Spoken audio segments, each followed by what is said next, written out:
10, please. Okay. Oh, yeah. Good evening, everybody. It is June 26th. This is the Norfolk Advisory Board, and we have what should be a relatively brief meeting tonight just to go over some year-end departmental transfers. And we have Mr. Todd Lindmark, our Finance Director, and our Town Administrator, Blythe Robinson. Yes, Robinson. I got that right. Thank you. For some reason, I was second-guessing myself there. I'm not sure why. And I think we'll start right in with Mr. Lindmark, who can just give us an overview of these transfers, please. Sure, thanks for having me. So, like we do at the end of every year, different departments might have some additional needs, because when we set the budget's initially set a year in advance, and we try and plan accordingly based on that initial set, but there's things that happen throughout the year, whether we have new additions, changes, turnovers, what have you, with respect to personnel and or expenses. You plan for the best with what you anticipate, but all of a sudden you need to pay for additional consulting or legal fees or what have you because of other things that arise through the year. Typically at the annual town meeting, I do transfers, and those transfers are usually from free cash to cover some of the bigger transfers that are known at the time. Year-end transfers are kind of, typically smaller transfers for most of the departments. There are a couple of larger transfers, depending again on the situation and what's going on for the year. So what I've done is put together a transfer list for you. First section is where we're getting the monies from, and the next section is where the monies are going to be going to. So where we're getting the monies from, Advisory Board Reserve, we have $50,000 that is available in that account, and that's typically available for emergency situations throughout the year. We haven't had any problems this year, so going to be utilizing the $50,000 from there. Highway salaries, again, we had budgeted for several individuals. However, between early retirements and then positions not being filled through the end of this year, we do have monies available for that, so that's $32,695. Maintenance for the MEC and the police station. The building for the police station went a little bit longer, so we didn't need to get in there as early with regards to maintenance, because we did budget maintenance for the building based on getting there at an earlier date than what we did. So we're utilizing those monies that are available. Elder Affairs Grant, we have $2,000 available for use in that account, and then a small $1.68, which is an account that was set aside, trust fund account to complete the Saddle Ridge estate areas, paving and things of that sort, to bring it up so it can be accepted by the town. There's a small $1.68 transfer in there. Where the money's going to, select persons' salaries, town administrator office, with a changeover in the town administrator's office, between the executive assistants, hiring additional assistants, and then we also had some retirements throughout last year. All those different changes amounts to about $1,500 that they're going to need. The select person's expenses, majority of that was eaten up with consultant fees in order to do the town administrator search. So we need to reimburse the accounts, because again, we didn't anticipate having the town administrator search. Town council expenses, basically these are billings throughout the year. Town council has done quite a bit of additional work on several different items. Run and Gun has taken a lot of work to adjudicate that process directly, because it's not covered. We took the action, so it's not covered by any insurance or other method. And then just the regular occurrence of expenses, including the town meetings that he has to attend. He comes in once a month to have discussions. Based on those discussions, there might be additional billings that come out of that later, depending on what kind of work he has to do, whether it's phone calls, emails, follow-ups, additional meetings after that, or court appearances, depending on, again, what the case is. Land use salaries, $150 is just a small adjustment to clean up the differential for the closeout of the year end. Conservation Commission legal, again, these are legal expenses that are related to the 144 Seekonk 40B situation. So we anticipated from the town transfer at the annual town meeting $10,000 to get us through the end of the year. That's not the case. There was additional billings, and order for us to get through the remainder of the year, which is about another $5,000. Maintenance department salaries. Again, maintenance department itself had to do a lot more work on the police station building than they anticipated initially. So most of that differential is related to the police building. Dispatch salaries, again, dispatch was supposed to be with the MEC at a much earlier date than anticipated. We had to carry them for a longer period of time in order for them prior to getting into the MEC when it was actually open. So that counts for those additional dispatch salaries.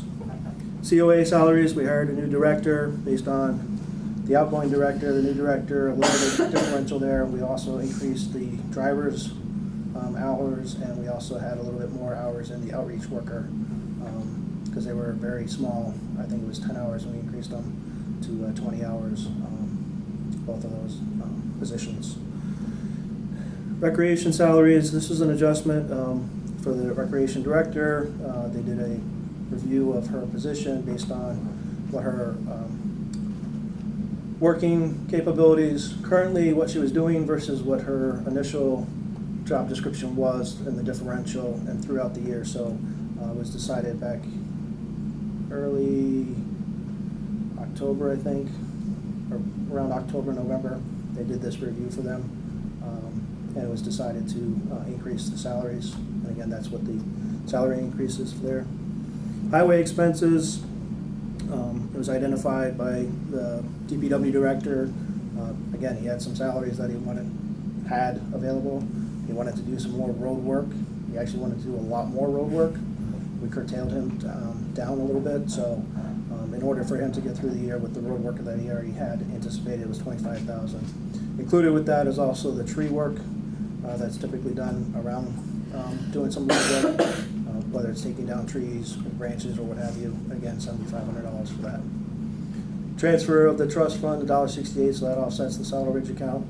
And then insurance premiums, this relates to the additional insurance that we had to purchase for 14 Sharon Ave, the new police station. Total of $91,696.68 transfers is being requested, and it's being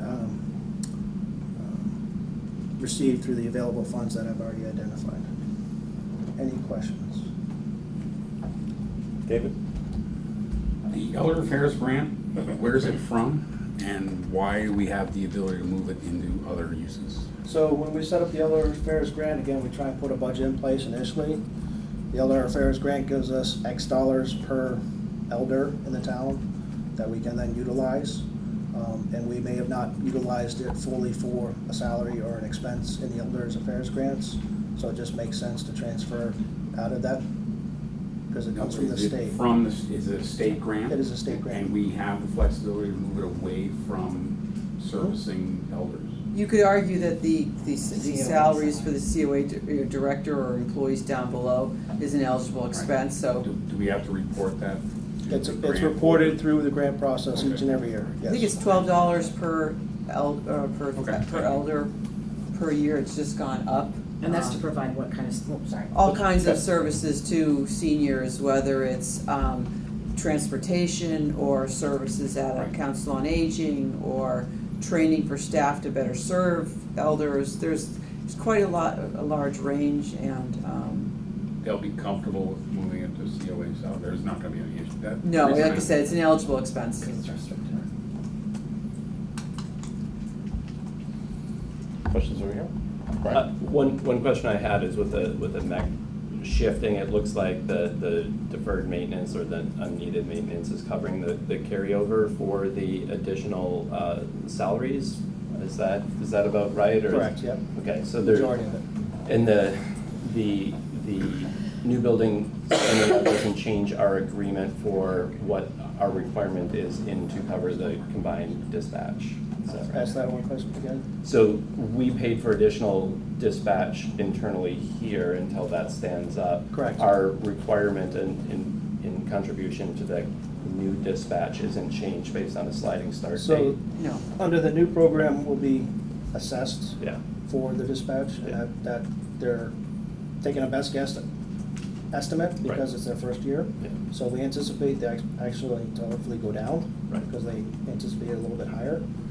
But they didn't change that first no. number based No, on the start date? no. Yep. It's based, the formula is based on the number of dispatch units from each community. So if you had a lot more calls for 911 service than you had the year before, that's really what's gonna impact your budget, not necessarily, Yeah. you know, and the cost of running the MEC, not the time that you operate the MEC. On recreation salaries, so that sounds like, that's something that's had been in process for a while. Was there a reason why that wasn't part of the springtime town meeting and included in their budget for the spring? That bump up in salary? It's included in the budget for fiscal year 20, yes. Okay. But fiscal year 19 needed to be adjusted. If I can add to that, I'm gonna make my little plug for something I'll wanna talk about in the fall, which is, when you have a kind of out of a normal stream of business, request from a department to look at a salary, to me, it's a symptom that maybe the system needs to be looked at and make sure that, you know, we're compensating for the actual jobs required and it's competitive but not overly, generous to what we pay people to work here. And when you also do it out of cycle, you also perhaps will lead other employees to, gee, I'd like mine looked at too. And so for me, it takes back to, we should really look at the system and make sure the system is appropriate. It hasn't been done since 2002, and Really? generally I would argue that they should be done at least every 10 years. Make sure you're up to date. There's new laws in place across the Commonwealth that, you know, men and women have to be paid equal for the job that they do. And not that we have a lot of men and women doing the same job in a small community, but there's a test you have to go through to make sure you're up to date. So I'm gonna be looking at what would we need to do to pay a consultant, and there's a couple of out there who do it, and it's not a lot of money, to just make sure we're updated, make sure we're competitive, but we're not crazy. You know, for myself, I was just saying to Todd, my position's in top grade, and I'm being paid more than the top of the grade now. That to me, you know, is a symptom that the system hasn't kept up. And I'm not suggesting we do this because it's a goal to pay anybody more money, because I understand, you know, I'm very aware of making sure we're being efficient and cost effective. But we also want to maintain great employees and keep them here if they are. And I think we just need to take a step back and look at it. And I think if you do, things like this would come up less, because you can say to your employees, you are being paid, compensated fairly. It is being compared to other communities and internally, and no, it's not appropriate because we think we're in a good place. That's interesting, they haven't done that since 2002. That's a pretty long time ago. Yeah, yep. I don't even think I was born then, maybe I was. Can I ask a quick question on that? Sure. So this applies to only, what's the breakdown on union versus non-union employees? Because this obviously applies only to the non-union Well, employees. actually, it doesn't. The pay plan that we have is got, how many grades?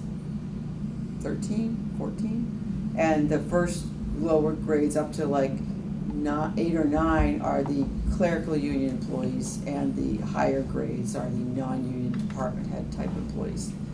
And then separately, you've got some employees just on contracts.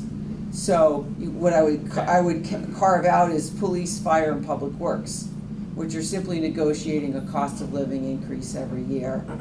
And then you've got clerical and non-union employees who are receiving both a step increase in this plan as well as whatever the cost of living is awarded at town meeting. And so I think it would be important to take a step back and look at the whole thing and just say, are we on the right track? Is it fair? Is it fair to the residents and what they're paying for? Fair to the employees who work here? You know, and appropriate. So the union employees are only the clerical? No, there's a DPW union, a police union, fire union, and clerical that is not just town hall, also library and, I'm not sure if Senior center. senior center. So, it's both a negotiating process with that union as well as being fair to non-union employees, because there's a value to have them being non-union. We want that overall, but we also want to make sure we're being fair to them. So, go ahead, Mike. Oh, sorry, I cut you. No problem. Before you move on. The maintenance department salaries, so that was, so, are you, the additional work, aren't they just salaried employees? They So probably why- had overtime. Overtime to do the additional work. Because there's a New real building crush being on at leased. the end to get work done and get that building open, because we're spending money on the other side, keeping dispatchers employed and, you know, not moving into the other agency. Okay, got it, thank you. Understood. So these are hourly employees, not salaried employees. Correct. Okay. With that, in that case, yeah. So, you're taking all our advisory board reserve money, because we had a cruise that we had scheduled, and now we're gonna have to cancel it, but that'll be okay. But, does that get? Did you buy insurance? We can't afford the insurance, right? So. You guys get the benefits. So that would get funded again in the fall? No, it's already budgeted. It's already funded from last time, so this is, okay. You're So good it doesn't again next affect us for the If you were at the annual upcoming. town meeting, Yes, which I was. then you would know on the budget, Right. there's a line item. So why, Mark is a wise guy. so then, Always. okay. So if it's already funded, Yes, sir. so this is a transfer from the FY nineteen. Nine. On Monday, that you're. we didn't you're- know you're- about at Springtown. Because we would have done that. Well, I'm What using, did- the money's available in your account Right. in order to satisfy all the other transfer requests. But I don't remember like the last year, or the year before, that we had this many end of the year transfers. There was. There was, okay. How much was it, do you remember? I don't remember off the top of my head, but I can. No, I'm just trying to, Six figures. just trying to work on my historical knowledge basis. Yeah. I'm actually, So you you move know, having forward. been through these in a number of communities in a number of Mhm. years, I'm actually don't think that this is a large amount, or Yeah. given what's happened in the community. I mean, Right. it's mostly a symptom of things that happened that you couldn't have planned. Mhm. Because you didn't know some people would retire, or positions wouldn't be filled, or the MEC wouldn't open when it was Exactly. supposed to. Yeah, okay. Is there a process, here's a question, is there a process, so these are round numbers, it's not gonna be $5,000, it's gotta be something else. So is there a process that we look at what's left in these budgets at the end of the year and say, okay, we're adding that to whatever we had for the So next how it works budget? is at the end of the year, I get a final number for all accounts. That all goes over to free cash. Okay, I send that number to DLS, Division of Local Services.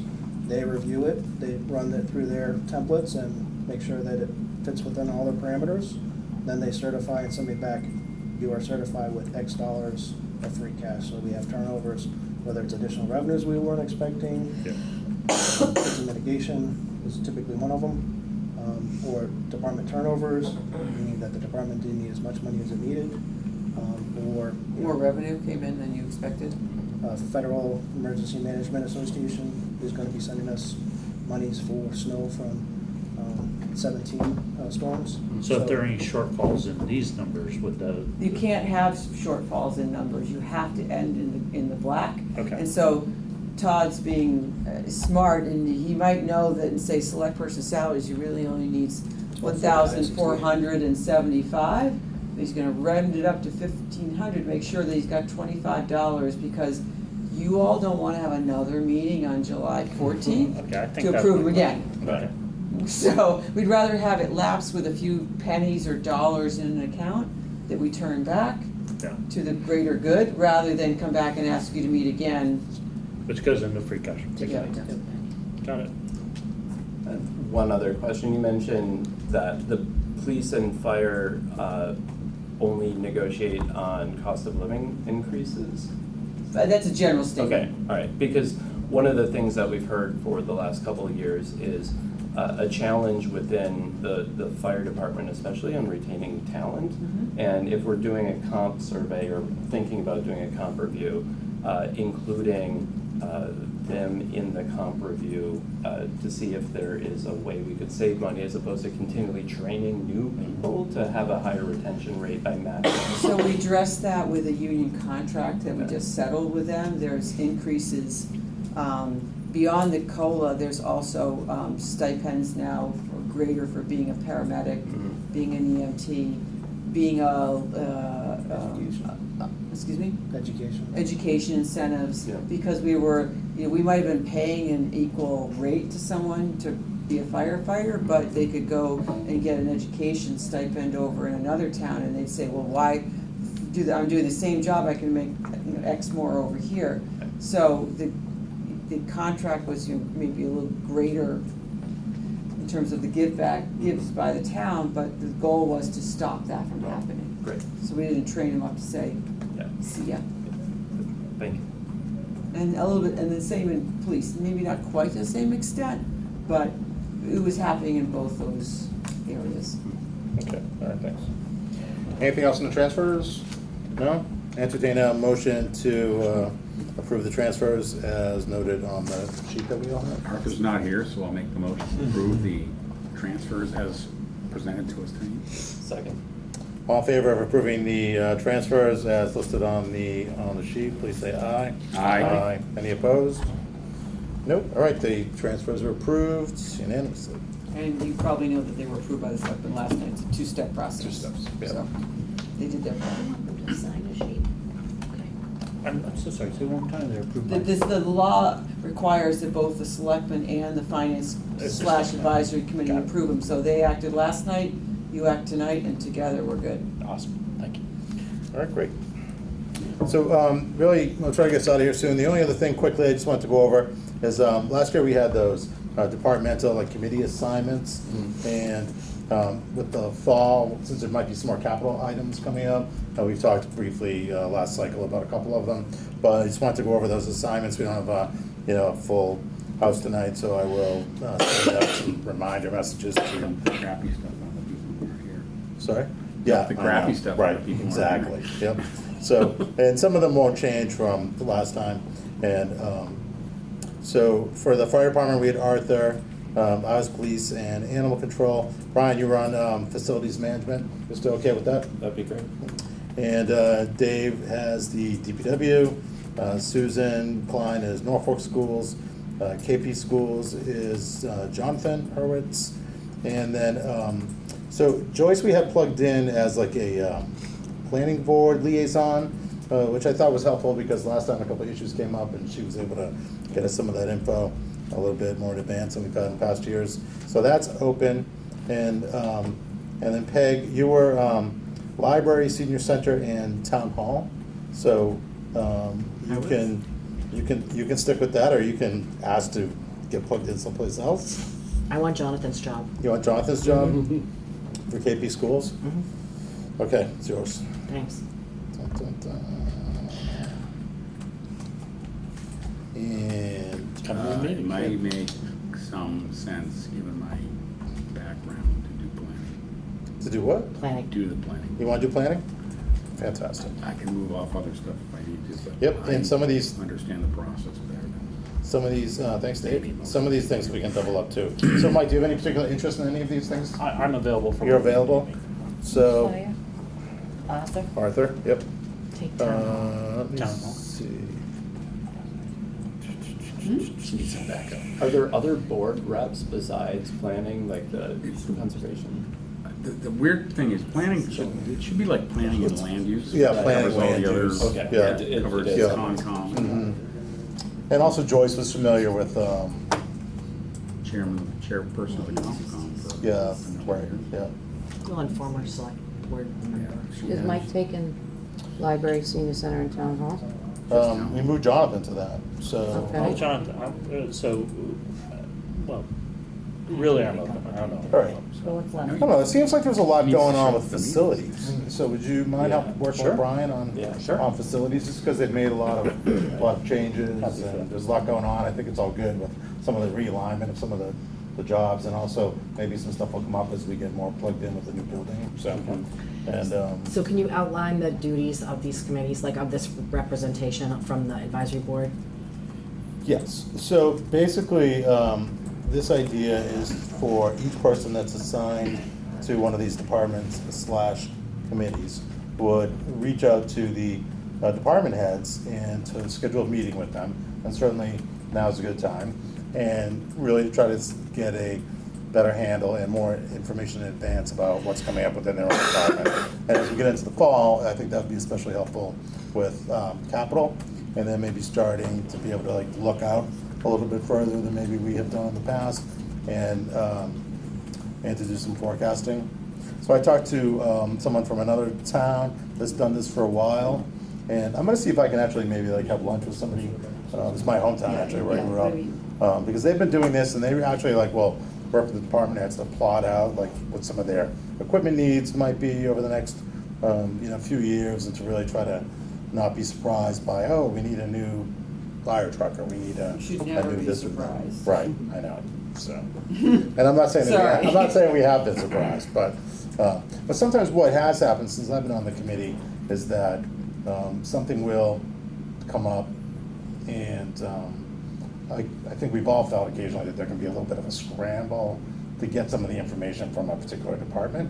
That's the way it used So, to be. yeah, well, Yes, that's good. sorry. And I'm sure, yeah, and I think. You don't control so- all the departments, like the Board of Health and the Planning Board. No, but I can help facilitate. Right. Yeah. Yeah. Right.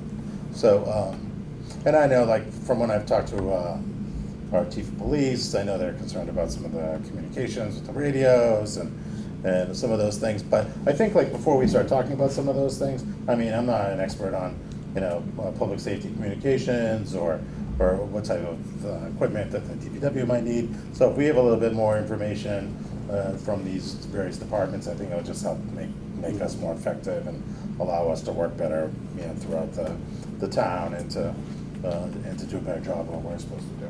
So that's really the purpose of the committees. And So, on behalf of Todd and I, we're also here to help you with that, get that for you, make your job easier. So please don't hesitate to reach out if you're not getting what you need from anyone and that we can help with. Great. And we're gonna be working on the budget process and the capital plan, so. yeah, awesome, All good. great. All right.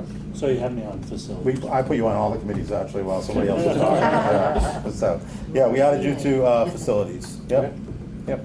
And every now and then too, the other thing I think, like, as we get into the spring, is the schools, right? So if somebody, it's nice to have somebody there, like the year before last, I went to the earlier school committee at KP. I couldn't make it this year, but I think if we find out that somebody, like if you were gonna be traveling or something like that, you were there, that's great. But if someone couldn't be there, because it was helpful, I thought, to be able to get their packet of information and look it over in advance of when they come and do the presentation, because that's a little bit more dense. So then, if Peg couldn't make it, she can send a message out, and we'll see if we can get someone else to cover it. And I'm available to be a bit of a rover to Like cover a those calls. utility player? Yeah. Yeah, all right, great. Brock, That's good. He's the Brock star. Right.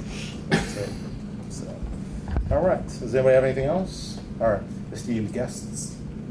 Yep, yep, all right, Hold on, I have bills. sorry? Just Oh, don't prior- run, Don't run. because I Okay. have, All right, well, if there's no other business to discuss, then I shall adjourn the meeting unless anyone is against that. No, the meeting is adjourned. Thank you. Excellent, Debbie.